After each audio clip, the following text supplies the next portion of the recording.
प्रणाम बंधुओं, इस वीडियो को लास्ट तक जरूर देखिएगा। तो शहर क्या बुलाता है हमें? चंचल चैलेंजर। शर्त है इस वीडियो को बेस्ट बनाना है।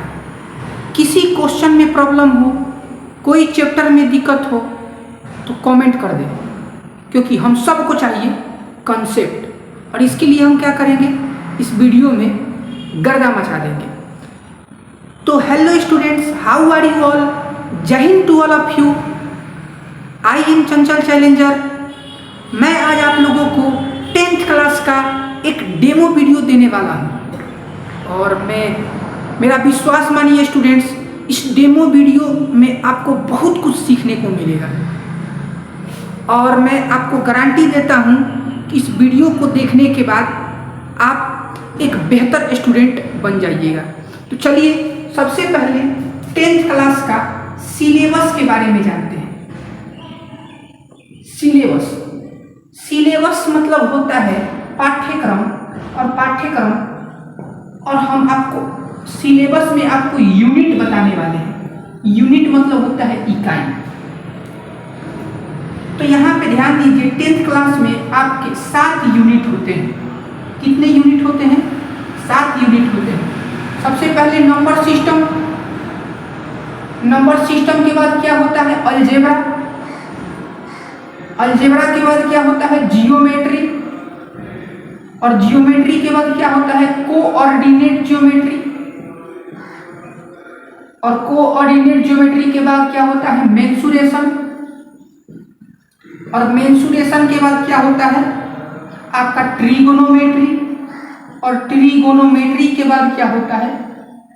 Statistics and probability.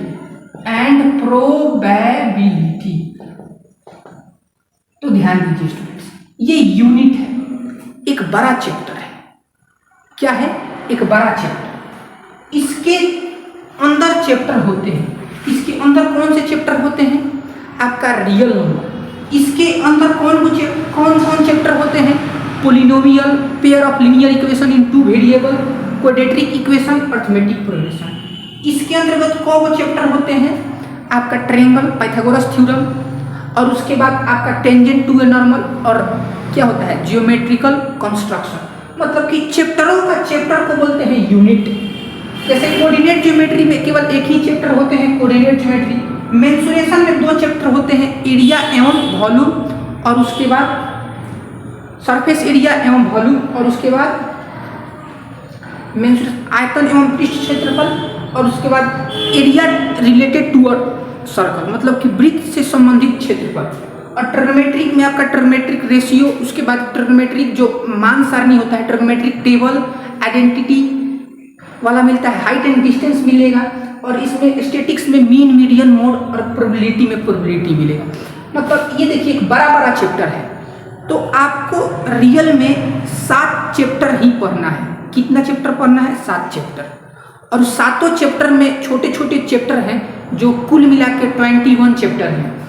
तो चलिए सबसे पहले हम लोग जानते हैं नंबर सिस्टम के बारे में। तो नंबर सिस्टम क्या है? तो नंबर सिस्टम क्या है स्टूडेंट्स?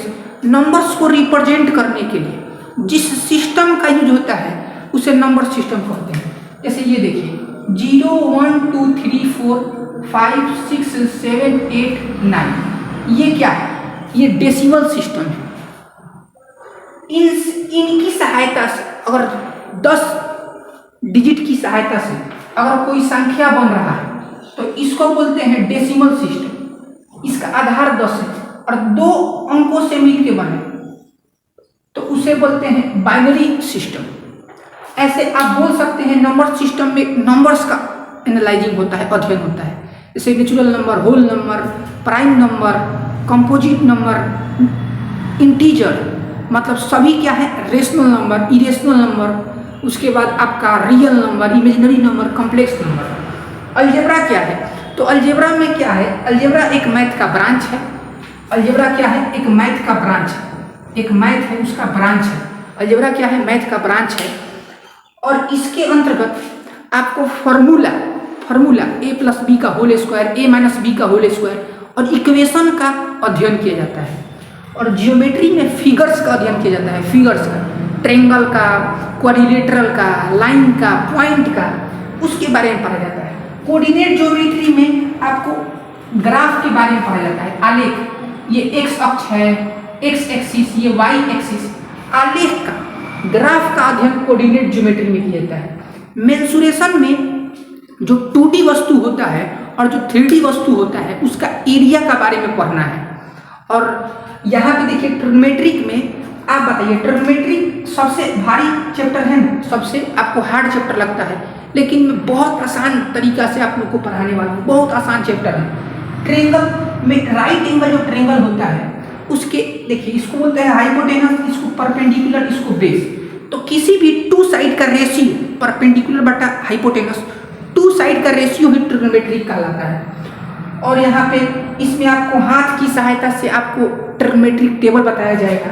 स्टैटिक्स मतलब होता है सांख्यिकी, अगर बहुत सारे नंबर हो और उसमें एक नंबर चुनना हो तो उसको स्टैटिक्स कहते हैं। तो उसके 3 तरीके होते हैं, बहुत सारे नंबर्स में एक नंबर चुनने के 3 तरीके होते हैं, मीन, मीडियन, मोड।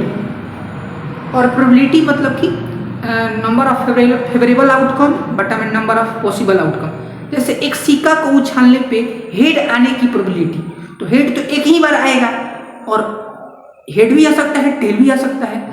तो जो टोटल लिख रखते हैं उसको डिनोमिनेटर में और जो आता है उसको न्यूमरेटर में, तो मतलब 1/2। तो चलिए यहाँ से आपका बताते हैं, आपका जो सिलेबस है, यहाँ से सिलेबस में और क्या बता दें आप लोग को, सिलेबस में आपको और बता देते हैं। जैसे आप बोर्ड का एग्जाम दीजिएगा तो बोर्ड के एग्जाम में आपके ऑब्जेक्टिव में ऑब्जेक्टिव क्वेश्चन 100 रहेंगे 1 नंबर का। और आपका सब्जेक्टिव में 30 को क्वेश्चन रहेगा 2 नंबर का। और आपका लॉन्ग क्वेश्चन 8 को रहेगा 5 नंबर का। तो टोटल कितना नंबर आ गया? 200 नंबर। लेकिन आपका एग्जाम में तो 100 नंबर का ही होता है मैथ का, मतलब 100 ऑब्जेक्टिव में आपको 50 ही बनाने हैं, आपको 50 बनाने हैं। और 30 में आपको 15 क्वेश्चन बनाने हैं चुन के, आपको जो आपको आसान लगे। और 8 क्वेश्चन में आपको 4 क्वेश्चन बनाने हैं।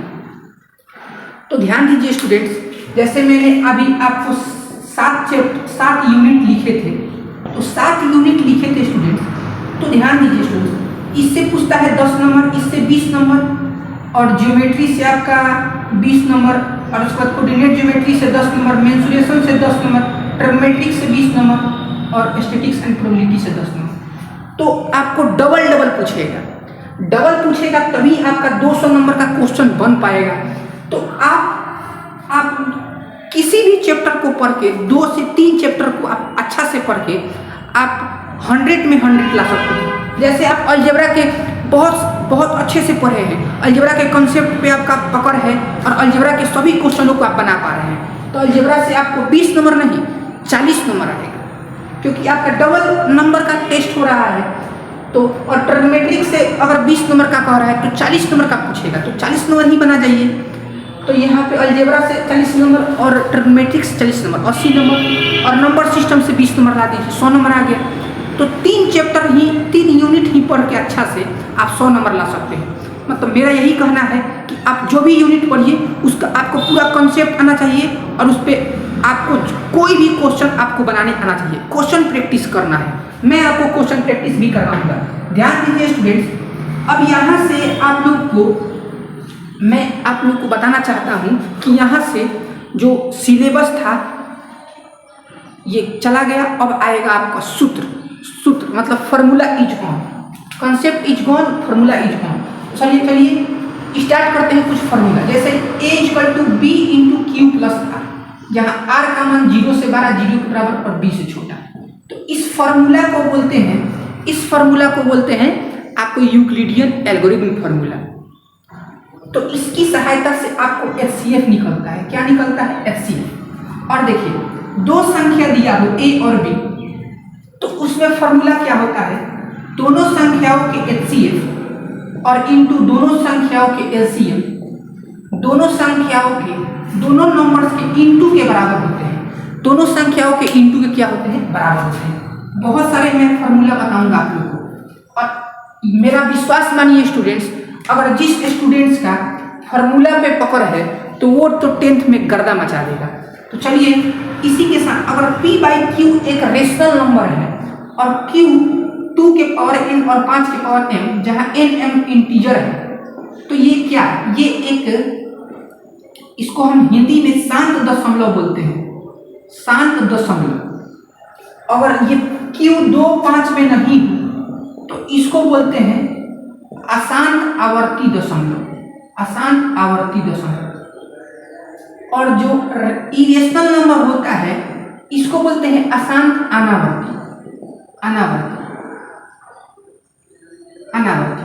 इसको इंग्लिश में क्या बोलते हैं स्टूडेंट्स, इसको बोलते हैं, देखिए आवर्ती को बोलते हैं टर्मिनेटिंग और अनावर्ती को बोलते हैं नॉन टर्मिनेटिंग। और उसके में भी ध्यान दीजिए, आपका जो शांत होता है उसका इंग्लिश में आपको देख लेना है। ध्यान दीजिए स्टूडेंट्स,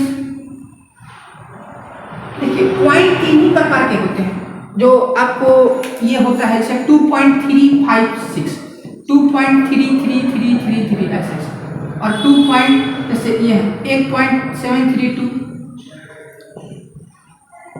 ऐसे। तो ध्यान दीजिए ये क्या है, ये आपका फिक्स्ड हो गया, तो इसको टर्मिनेटिंग बोलते हैं, टर्मिनेटिंग डेसिमल, और इसको बोलते हैं नॉन टर्मिनेटिंग डेसिमल। और ये नॉन टर्मिनेटिंग, ये दोनों नॉन टर्मिनेटिंग डेसिमल है, ये टर्मिनेटिंग है। तो नॉन टर्मिनेटिंग में 2 प्रकार से होते हैं, एक रिपीटिंग, एक होता है नॉन रिपीटिंग। ये नॉन रिपीटिंग, ये अलग अलग आ रहा है। तो देखिए ये दोनों को आप p बाई क्यू के फॉर्म में लिख सकते हैं,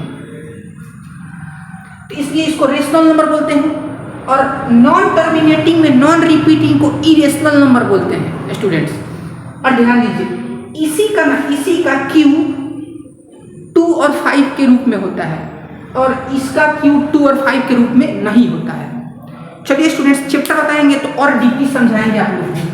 बस याद रखना है कि जिसका q अगर जैसे 2/10 है तो यहाँ पे तो ये कट जाएगा, तो 1/5।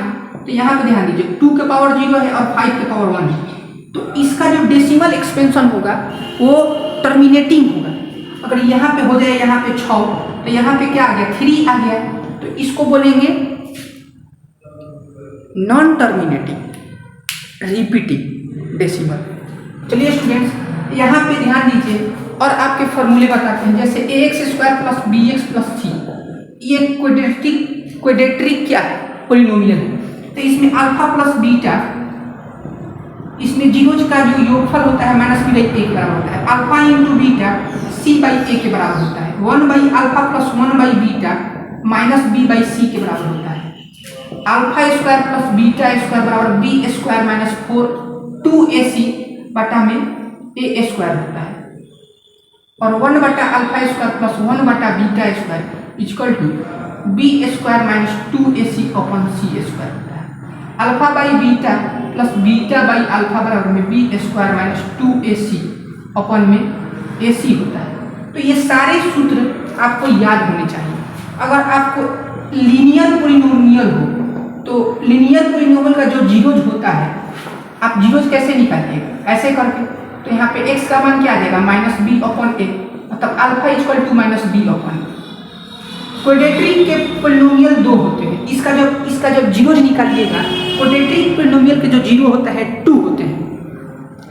उसको निकालने के 2 तरीके हैं, एक क्वाड्रेटिक फार्मूला से, एक क्वाड्रेटिक फार्मूला से,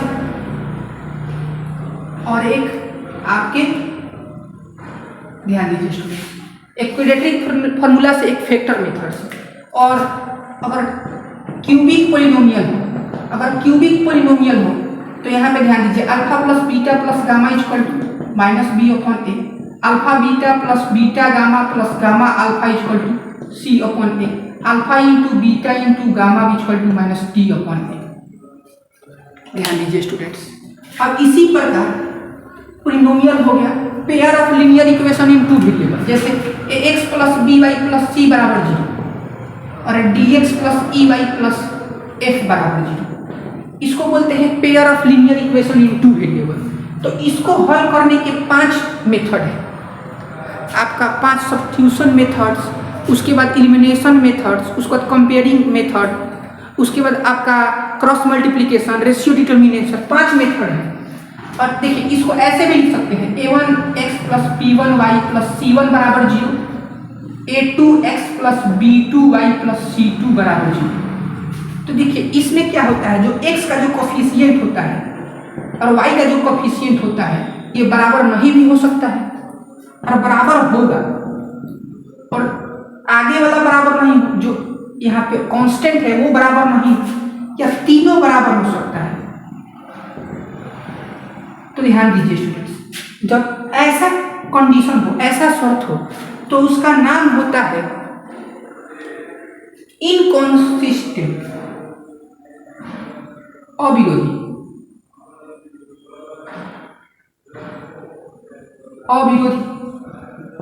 अविरोधी और इसको कहते हैं विरोधी और इसको बोलते हैं आश्रित।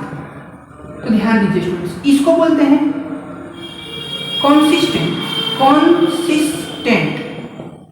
इसको भी बोलते हैं कॉन्सिस्टेंट और इसको बोलते हैं इनकॉन्सिस्टेंट। क्योंकि विरोधी का एक भी हल नहीं होता है। ऐसा शर्त हो तो इस दोनों समीकरण को जब आप इक्वेशन को हल कीजिएगा तो एक्स वाई का मान ही नहीं निकल पाएगा, इसका कोई हल नहीं, नो सॉल्यूशन। इसका वन सॉल्यूशन, यूनिक सॉल्यूशन, और इसका इनफाइनाइट सॉल्यूशन, अनंत इनफाइनाइट सॉल्यूशन। तो ध्यान दीजिए स्टूडेंट्स, जिसके एक हल या इनफाइनाइट सॉल्यूशन हो उसको कॉन्सिस्टेंट बोलते हैं, और जिसका कोई हल नहीं हो उसको इनकॉन्सिस्टेंट बोलते हैं। और एक हल होगा तो एक ही कॉमन पॉइंट मिलेगा, मतलब इसका जो इस कंडीशन का जो ग्राफ होगा उसको इंटरसेक्टिंग बोलते हैं, और इस कंडीशन का जो ग्राफ होगा उसको पैरेलल बोलते हैं। क्या बोलते हैं? पैरेलल। इसका पैरेलल ग्राफ होगा और इसका कोइंसिडेंट ग्राफ होगा। कोइंसिडेंट मतलब संपाती, पैरेलल ये हो गया, ये कोइंसिडेंट मतलब संपाती, ये समानांतर, ये प्रतिच्छेद, तो इसका कोइंसिडेंट हो गया। अब ध्यान दीजिए स्टूडेंट्स, इसी प्रकार मैं सभी सूत्रों को आप लोग को बता देता हूँ, सभी सूत्रों को आप लोग क्योंकि ये डेमो वीडियो है तो मैं आप लोग को बता देता हूँ। तो उसके बाद आपका क्वाड्रेटिक इक्वेशन आएगा। क्वाड्रेटिक इक्वेशन में x square plus b x plus c बराबर 0।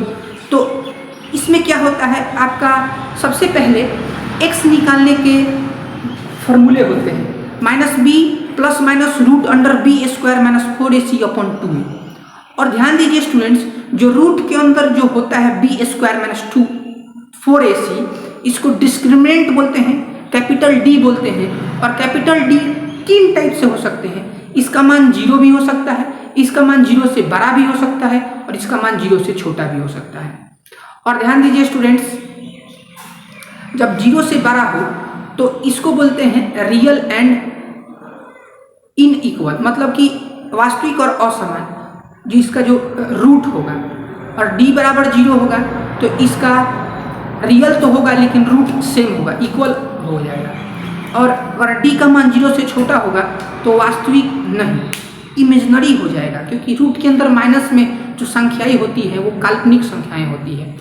अब उसके बाद आपको अरिथमेटिक प्रोग्रेशन में क्या होता है, एक जो टर्म निकालने का फॉर्मूला होता है tn formula, tn equal to a plus n minus 1 into D, और Sn फॉर्मूला होता है n/2 into 2a plus n minus 1 into D. और आपको नेचुरल अगर नंबर को जोड़ना है तो उसका स्पेसिफिक फॉर्मूला है n into n plus 1/2, whole number है तो n इंटू n माइनस 1/2। अगर आपको नेचुरल नंबर का स्क्वायर है, क्यूब है, तो स्क्वायर के लिए सूत्र होता है n into n plus 1 into 2n plus 1/6, और उसके बाद क्यूब का है n into n plus 1/2 the whole square, ऐसे होता है। और उसके बाद students, even number odd number का अगर स्क्वायर हो तो उसका फॉर्मूला होता है n into n plus 1 into n plus 2 upon 6। और इवन नंबर का क्यूब हो तो उसका फॉर्मूला होता है, इवन नंबर का अगर सम हो तो उसका फॉर्मूला क्या होता है n/2 इंटू n/2 प्लस 1। और ऑड नंबर का क्या होता है? ऑड नंबर का होता है n+1/2 का द होल स्क्वायर। इसका क्यूब का भी फॉर्मूला होता है। सम का मतलब कि इवन का क्यूब का फॉर्मूला क्या होता है? तो n/2 इंटू n/2 + 1 का द होल स्क्वायर, जो इंटू में 2 हो जाएगा। और ऑड नंबर का n+1 का द होल स्क्वायर, n+1 का होल स्क्वायर इंटू में हो जाएगा n+1 का द होल स्क्वायर -2/8। ऐसे आपको देख लेना है। और ध्यान दीजिए स्टूडेंट्स, इसी के बाद साथ आप लोग को थेल्स पर में है कि अगर एक ट्रेंगल है और बेस के पैरेलल एक लाइन है, तो जो दो साइड होते हैं, लेफ्ट साइड और राइट साइड के, जो उसका रेशियो बराबर होता है। अगर एंगल बाइसेक्टर है तो उसमें भी नियम लगता है कि एंगल का जो साइड का रेशियो होता है बेस के रेशियो के बराबर होता है। उसके बाद आपका सिमिलरिटी का 4 रूल होता है, angle angle angle, angle angle, side angle side, side side side. उसके बाद आप सर्कल में चल जाइए, तो सर्कल में टेंजेंट रेडियस पे क्या होता है? परपेंडिकुलर होता है। मेंसुरेशन में 2D और 3D का बहुत सारे फॉर्मूले हैं। जैसे 2D में रेक्टेंगल, स्क्वायर, सर्कल, ट्रेंगल, इस सब का फॉर्मूला आपको याद करना है। जैसे रेक्टेंगल का एरिया क्या होता है? L × B। उसके बाद पेरीमीटर 2 × L + B। उसके बाद आपका उसका डायगोनल क्या होता है? √L² + B²। उसके बाद स्क्वायर में जाइएगा तो आपका भुजा साइड का स्क्वायर, उसका पेरीमीटर 4 × साइड, उसका जो आपका डायगोनल होता है √2 × साइड। उसके बाद आपका ट्रायंगल में देख लीजिए 1/2 × base × height, √S × S - A × S - B × S - C। S क्या है? सेमी क्या है? पेरीमीटर है। A + B + C/2। उसके बाद आपका ट्रायंगल हो जाएगा, सर्कल है πr², 2πr। उसके बाद 1/2 πr², 1/4 πr², πr + 2r semi perimeter. उसके बाद आपका कॉर्ड है, उसके बाद आपका चाप हो गया, उसके बाद 2πr θ/360। उसके बाद त्रिज्या खंड है πr² θ/360, 2πr θ/360। तो आपको 3D में आपको क्यूबॉइड मिलेगा। क्यूब में क्या होता है?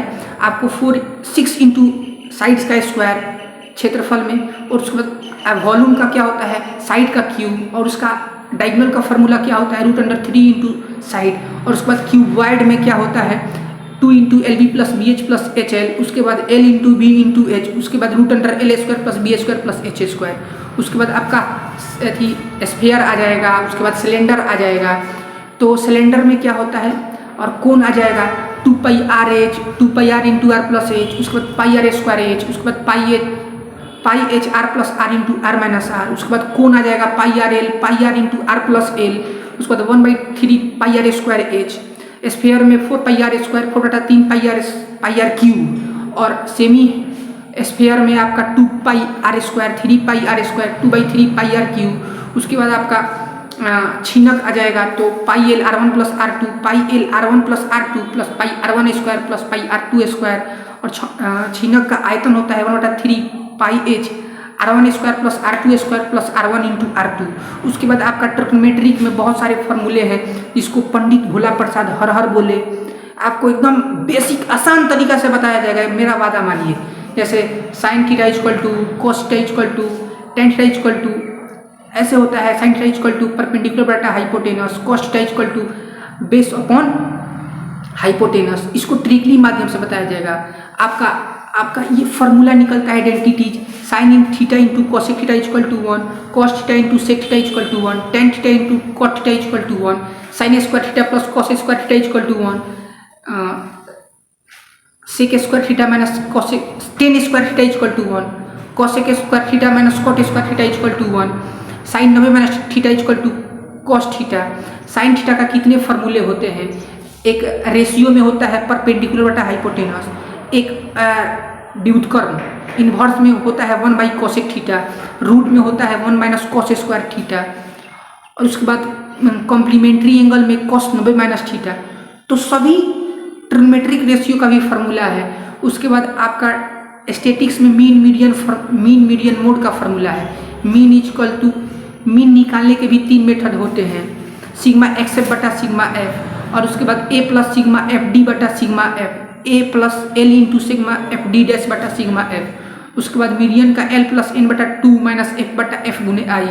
उसके बाद मोड का फॉर्मूला होता है l plus f zero minus f minus 1 बटा 2f zero minus f1 minus f minus 1 minus f1 into i. उसके बाद प्रोबेबिलिटी का एन ई बटा एन एस।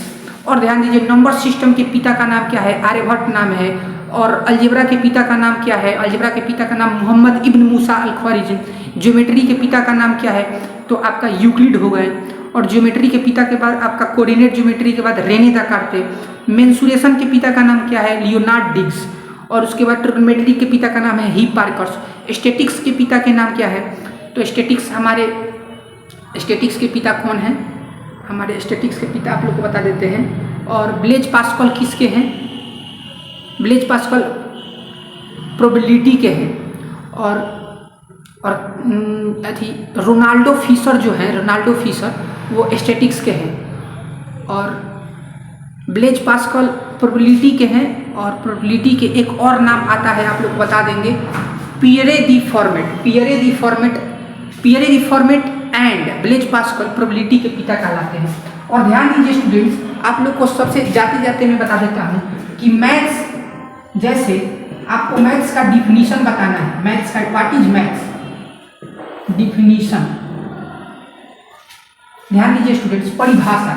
जैसे एक बताइए आप, शरबत में क्या क्या होता है, शरबत में क्या होता है, चीनी, शुगर, वाटर पानी होता है, और नींबू। तीनों को मिला दीजिएगा तो क्या बन जाएगा, शरबत बन जाएगा। तो उसी प्रकार मैथ में 3 चीज होता है, सिंबल मतलब साइन, चिन्ह, अंक, डिजिट होता है, डिजिट मतलब कांस्टेंट, और अक्षर मतलब होता है लेटर। अक्षर मतलब क्या होता है, लेटर। जैसे plus minus into divide square root equal to greater than less than 0 1 2 3 4 5 6 7 8 9। उसके बाद ABC XYZ ऐसे। तो इस तीनों के सेट को, सिंबल, डिजिट एंड लेटर के सेट को, चाहे मिश्रण को मैथ कहते हैं। चीनी पानी नींबू को मिलाइएगा तो क्या बनेगा, शरबत बनेगा। तो सिंबल, डिजिट, लेटर को मिलाइएगा तो क्या बनेगा, तो आपको बनेगा मैथ। तो ध्यान दीजिए, अगर एक सिंबल ले, एक डिजिट ले और एक लेटर ले, तो इसको तीनों को मल्टीप्लाई करते हैं तो तीनों एक ही पास आ जाता है, इसको टर्म बोलते हैं। और बहुत सारे टर्म मिलके पोलिनोमियल बनाते हैं, और पोलिनोमियल में बराबर 0 लग जाए तो इक्वेशन बनाते हैं। तो मैं आशा करता हूं कि आप लोग को ये वीडियो अच्छा लगा होगा। मैं आप लोग को 10th के साथ साथ 11th 12th में 2018 से पढ़ा रहा हूं। और मैं आप लोग को बहुत ही बेहतरीन तरीका से पढ़ाऊंगा, जिससे आप बिहार में टॉप कर सके। मैं आप लोग को हर एक लेवल के क्वेश्चन को बनवा दूंगा। और मैं अभी कंपटीशन की ओर अग्रसर हूं। तो मेरा ये डेमो वीडियो आप लोग को अच्छा लगा, और मैं वादा करता हूं कि मैं ऐसे ही अपने आप को इम्प्रूवमेंट करते रहूँगा। तो धन्यवाद। जय हिंद स्टूडेंट्स। प्लीज़ लाइक कीजिए, शेयर कीजिए, सब्सक्राइब कीजिए और मेरे को सपोर्ट कीजिए।